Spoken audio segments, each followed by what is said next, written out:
პოლიტიკიდან ჟურნალისტიკაში და ჟურნალისტიკიდან პოლიტიკაში გადასული გიორგი თარგამაძე პოლიტიკურ საქმიანობას კიდევ ერთხელ წყვეტს.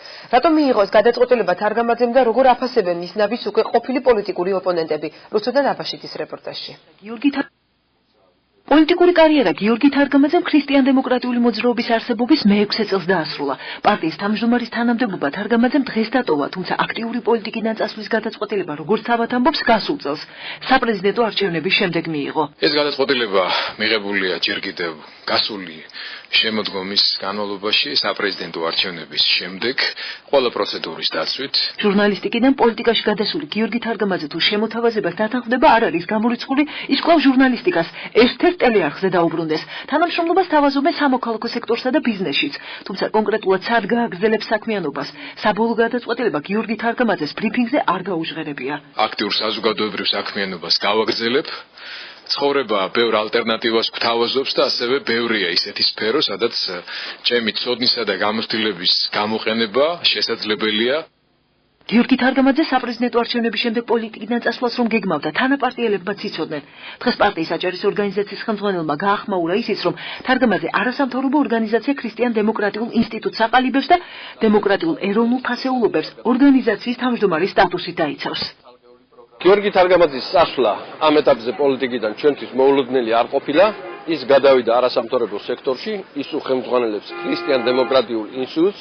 რაც შეეხება ახალ ხელმძღვანელს, ეს არის გიორგი ახვლედიანი და პოლიტიკური პარტია ჩვეულებრივ რეჟიმში განაგრძობს მუშაობას. ლიდერის წასვლის მიუხედავად ქრისტიან-დემოკრატები პარტიის დაშლას არ ვარაუდობენ და ადგილობრივ თვითმმართველობის არჩევნებში მონაწილეობას კოალიციის რეჟიმში გეგმავენ. დემოკრატიული მოძრაობა ერთიანი საქართველოს აჭარის ორგანიზაციის ხელმძღვანელი ქრისტიან-დემოკრატიული პარტიის პოლიტიკურ რეიტინგს დამაკმაყოფილებლად მიიჩნევს, რათა მათთან კოალიციურ კავშირზე იფიქროს. გარკვეული წილი ნიშა დაიკავა ამ პარტიამ პოლიტიკურ სივრცეში, რამდენად პოზიტიური იყო თუ არაპოზიტიური, ეს სხვა საკითხია. გიდასტურებთ, რომ ჩვენ ვაწარმოებთ კონსულტაციებს არასაპარლამენტო ოპოზიციასთან და არა მარტო ქრისტიან-დემოკრატებთან, თუმცა ჯერ კონკრეტული გადაწყვეტილება არ მიგვიღია ჩვენ და მე ვფიქრობ არც მათ. ქართული ოცნების წევრები ფიქრობენ, რომ გიორგი თარგამაძის პოლიტიკიდან წასვლა პარტიას დადებითად წაადგება. არც ბატონი გიორგი თარგამაძის ქართულ პოლიტიკაში შემოსვლით მოუგია რამე ქართულ პოლიტიკას და არც მისი წასვლით წააგებს არაფერს. ასე რომ ფიქრობ, რომ ეს თვითონ პარტია ქრისტიან-დემოკრატებისთვისაც პოზიტიური ნაბიჯი იქნება. გიორგი თარგამაძის მე ვფიქრობ მოღვაწეობა ქართულ პოლიტიკაში საზოგადოებაში იწვევს არაერთგვაროვან შეფასებებს. აქედან გამომდინარე ვფიქრობ, რომ მისი წასვლა დროულია პარტიისათვის.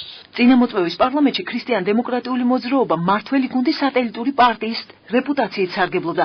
მიუხედავად ამისა, ოპოზიციაში გადასული ნაციონალური მოძრაობის წევრები ქრისტიან-დემოკრატიულ მოძრაობას კონკურენტებად არ მიიჩნევენ.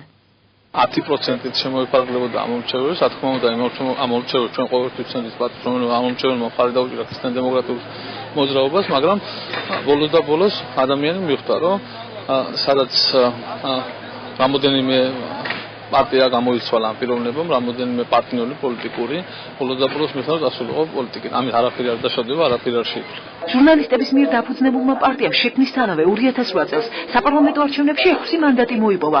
2010 წლის ადგილობრივი თვითმმართველობის არჩევნებში კი მეორე ადგილზე გავიდა.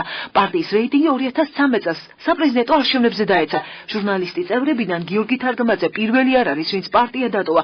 საპრეზიდენტო არჩევნებამდე ეს გადაწყვეტილება პირველად ინგა გრიგოლიამ მიიღო. მოგვიანებით კი ქრისტიან-დემოკრატიული მოძრაობის რიგებს ბათუმში ნაზიბროლა ქობულაძე გამოაკლდა.